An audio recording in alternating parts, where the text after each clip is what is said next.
I have developed a habit over the years out of necessity or maybe just out of life experience. And my habit is this: every time I leave the house, I touch my right front pocket, I touch my left front pocket, and I touch my left rear pocket. Now, you might go, do you have OCD?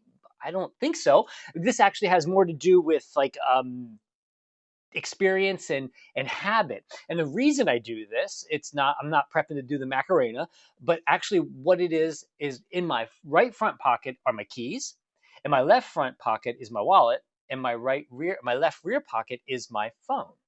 And so I've reasoned this, that if when I go out the door, I touch each of those three, if I have all three of those things, I can handle anything the day throws my way. I mean, I've got my wallet to pay for things. And if I don't, even if I forget that one, I still have my iPhone to pay for things. And then, of course, your keys to get around. But if you have those three things, you can make it through just about any day. Now, I'm sure your life is similar as well. You probably have some sort of system in your life, maybe just for your keys. Well, you do have a system for your keys. It may not be a good one, but if you don't put them in the same place all the time, you just throw them wherever, that's a system. It's just a bad one. But that's another topic for another day. So, but if I have all three of those things, I can face anything that this day holds.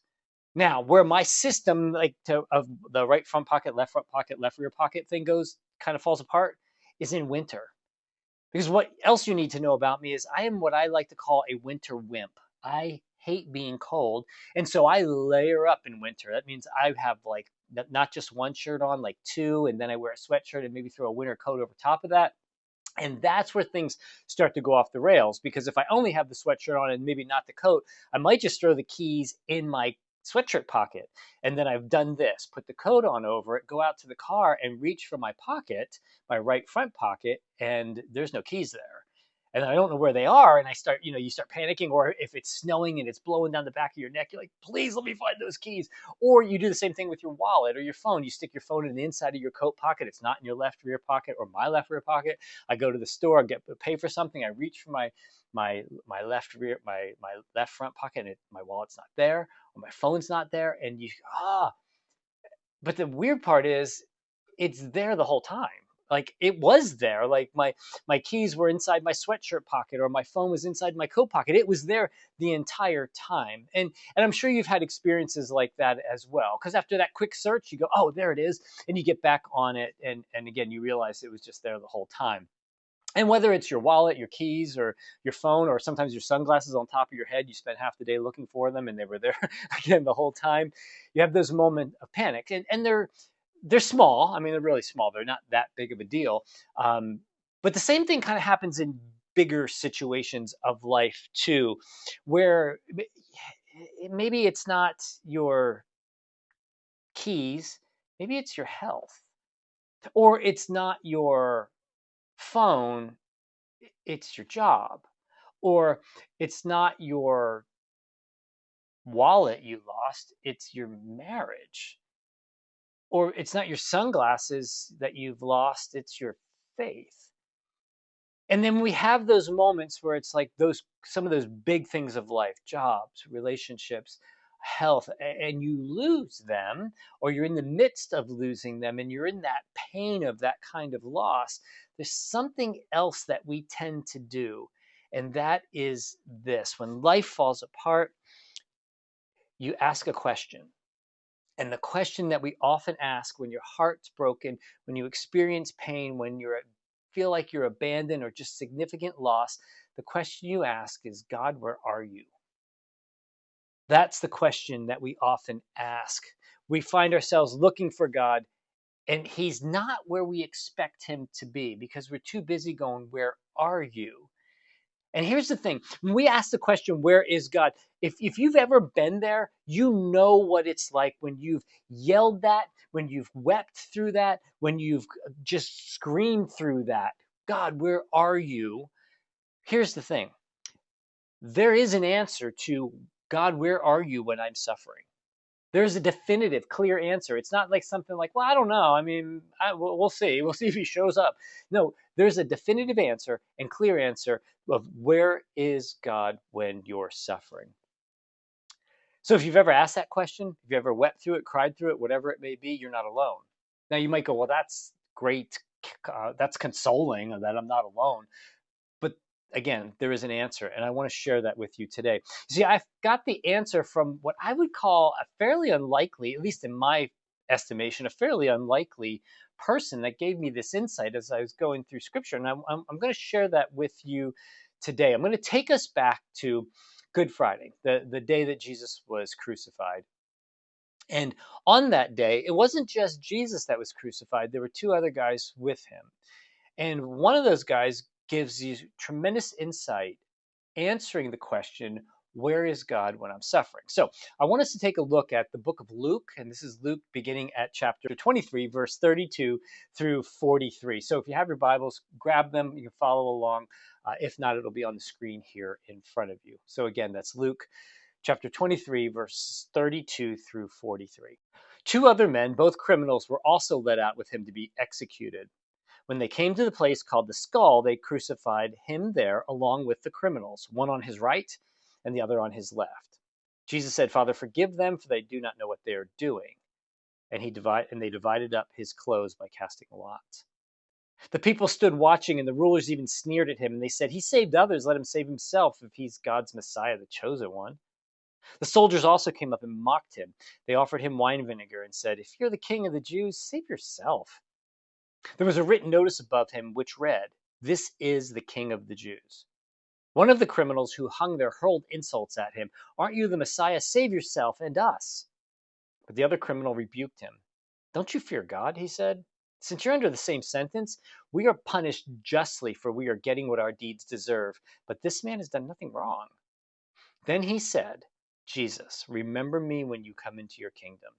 Jesus answered him, Truly I tell you, today you will be with me in paradise. Jumping back to verse 35, you see Jesus on the cross, and the insults that are coming, they're coming from below him. There's the rulers are yelling insults at him. You see that here on the screen in verse 35. But it's not just the rulers on the ground. There's other people as well. The insults come from the soldiers. You see that here in verse 36, that the insults come from the soldiers as well as the rulers. And that's just coming from the ground up. But it's not the only place where these insults are coming from. It continues on. The criminals or the rebels being crucified with him also start insulting him. We're going to take a look at what Matthew tells us about this in this very same event. In Matthew chapter 27, verse 44, listen to how he explains where these insults come from. In the same way, the rebels who were crucified with him also heaped insults on him. Okay, so you have insults coming from the ground, you have insults coming from each side of you. I mean, it's just a barrage. Everybody, and they're all basically saying the same thing. And what they're saying is, if you're God, fix it. If you're God, fix this. If you're so awesome, fix this situation. Yeah, I think I've been there. Now, I need you to stay with me. I just want you to take that thought. You've got the image. You have Jesus, the two rebels on each side of him. You have the crowd. Everybody's tossing insults at him. Just kind of hold that. And I need to stay with me because this is where it really starts to come together. As you may know from our Good Friday service, what we call Tenebrae, that the first words from Jesus on the cross are found in verse 34. And those words are this: Father, forgive them, for they know not what they're doing. And I think it's important to note, not because Luke shares with us something that the other gospel writers don't about this particular account. And that's this: one of the criminals stops his insults. You see, my estimation is this. Matthew tells us that they're both insulting Jesus. Both criminals are insulting Jesus. They're hurling their insults at him. They're coming from the sides as well. But then Luke says, well, hold on a second. Something must have changed because one stops. And in my estimation, it doesn't have to be. In my estimation, it is this. Think about it this way. You're one of those criminals. You just went through everything Jesus went through. You've been humiliated. You've been flogged. That's pretty standard. And then you're crucified. And you're hanging there next to Jesus. And so you know how you feel about the people down below. And you know what's happening inside of you. And it's probably pretty ugly. And then you hear the guy next to you who you're pretty sure didn't do anything wrong, but whatever, that's his problem. It could be where you would be. And then you hear him say, forgive those people. He knows how he's feeling. And my guess is that's about the farthest thing from his mind to say, hey, forgive those people that just strung me up here. And he hears those words from Jesus. And it's my estimation, and I could be wrong, but it's my estimation that that did something to him, because according to Luke, there's only one insulting him at the end. And so there's got to be something that had to like blow that criminal's mind when he heard Jesus speak forgiveness over them. Luke separates those two rebels, and in verse 39 makes that pretty clear. Listen to verse 39, because it's not just two now, it's just one. One of the criminals who hung there hurled insults at him. Aren't you the Messiah? Save yourself and us. Now, the reason I believe that this is the case is because the word used here for insults is actually a stronger word than Matthew used. So when the two were insulting him, they were just saying mean things. When we get to just the one insulting him, it's actually the word used there is where we get our word blaspheme from. So the one criminal's amping up the things, the cruel things he's saying to Jesus, where the other one was just saying mean things. And then it changed. You see, one stopped insulting and one got worse. And the way I see that is one of them, their heart grew harder, and the other one, their heart grew softer. There was a change of heart. And he sees something, and it's not just in forgiveness. And it's an important distinction here of the one whose heart is growing harder. What he says is this: save yourself and us. Don't miss that. It's just two words, two small words that add up to like 5 letters, and us. And the other one, he had a heart change. The blaspheming rebel saying this: get me out of this mess. He's saying, save us. Get me out of this suffering. Get me out of this pain. The other speaks powerful words of clarity for when you're suffering in this life. One says, get me out of this. And the other one just has this revelation. Listen to the rebel who's, in my estimation, his heart changed. And ultimately, I know this, his destination changed. This is found in verses 40 and 41. But the other criminal rebuked him. Don't you fear God, he said. And since you're under the same sentence, we are punished justly, for we're getting what our deeds deserve. But this man has done nothing wrong. He rebuked him. In other words, he's insulting him. He's blaspheming. He's like, whoa, whoa, whoa, whoa, hold it. I mean, I just kind of picture that image in my mind. All three of them are hanging on the cross, and this is happening back and forth. Seems kind of odd, but anyway, he said, "Look, man, you need to understand. We're all guilty. He isn't, and he's hanging right here beside us. Like, do you see that? You catch what just happened there? Do you see what his revelation came to his mind? Do you realize what happened for the one rebel? The one rebel, his revelation is this shift in understanding. His perspective is altered. He does not see things the same anymore. In the middle of what could be, if not the worst day of his life, the worst moment of his life, this criminal hanging on the cross, the question was no longer, where is God in my suffering? His realization is this: that God's right next to him in his suffering. What a shift. One saying, get me out of this suffering, and the other one goes, he's hanging here with me. One rebel, take me out of my suffering, and the other found sufficiency in knowing that Jesus was right there in the midst of the suffering with him. Do we do the same? When pain of life comes, and it comes for all of us, isn't your first reaction to pray, God, get me out of this? Save me from this pain, save me from this suffering. You see, what needs to shift in your mind and what needs to shift in mine, and what happened in that one rebel's mind, is this: an understanding that Jesus is there in the midst of the suffering, right along with you, right along with that rebel, right along with that criminal. The abuse, Jesus is there. War, Jesus is there. Trafficked children, Jesus is there.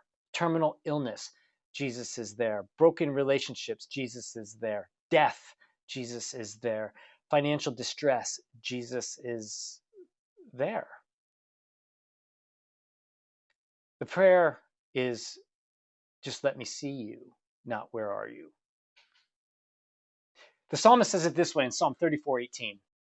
The Lord is close to the brokenhearted and saves those who are crushed in spirit. Have you ever been brokenhearted? Have you ever had your spirit crushed? You felt that? You know what that is? The psalmist says he's close to you then. Close. Near. In the midst of the suffering in this life, he's there with you. One rebel understood that. Do you? Do I? He went from insults to saying this in verse 42. Then he said, Jesus, remember me when you come into your kingdom. That's a huge shift from insults to a realization of who he is, and says, remember me when you come into your kingdom. And Jesus' response to him is in verse 43, and it is really quite profound. Listen to what he said back to the rebel who had the heart change. Jesus answered him, truly, I tell you, today you will be with me in paradise. Now, I think paradise is a really interesting word to use here for several reasons. One of the reasons is, think about that. All three of them are hanging on the cross. They have what appears no ability to solve any problems. And Jesus is like, oh, today is going to be awesome. Just wait. And there's a shift in that rebel's mind then. And what Jesus does for him, he says, it's not about now, it's about then. It's coming. And this word paradise is actually pretty much only used here. It's a Persian word meaning like a king's walled garden. Which if you went back to like the book of Esther and saw like King Xerxes is talking about his walled garden, that's where it kind of comes from. And so you hear this idea of a king's walled garden. And what you need to know about paradise, the king's walled garden, that you can't just go and wander into it. You can't just like show up and tour it. You have to be invited by the king into that garden. And if you take a look at the book of Esther, you would see that as well. You see, Jesus said to the man in his suffering, in the middle of it, while he's going right along with it, he's like, hey, I'm here suffering with you. And in the near future, you will leave this suffering because this is all temporary, and you will join the king. You will join the king in his safe walled garden. That's a shift in perspective. And I've realized this. It's just like in the wintertime when I don't necessarily know what pocket my keys are going to be in or where my phone is going to be, but it's there the whole time. It's very much like this. When I realize when I'm suffering, Jesus is right there with me the whole time. Sometimes I'm just looking in the wrong place, and the place is an exit. I want out of the suffering. But the Apostle Paul tells us in the book of Romans that suffering produces perseverance, perseverance, character, and character, hope. And hope does not disappoint us. I mean, that God's doing something in your suffering. And so the question is, where is Jesus in your suffering? He's suffering right alongside you. That's what the psalmist tells us too. And so the question is this: have you ever looked past your pain and realized that he's never left you? He's been there the whole time. His plan is not always to take you out of trials, take you out of suffering, take you out of pain, but his plan is to be there the whole way through your broken heart and your crushed spirit. So let me ask you this: what needs to change? What perspective do you need to have change in you that you can see that he's right there with you, and take and glean strength from the reality that it's not just about this life, that it's about what comes next. And he keeps pointing us in that direction in the midst of our suffering, and he walks with us through it, and he grows you in it, because suffering produces perseverance, perseverance, character, and character, hope, and hope will not disappoint us. What needs to change in you? What perspective shift do you have to have, just like that rebel, to say it's not about God, where are you, but come let me see you in the midst of my suffering.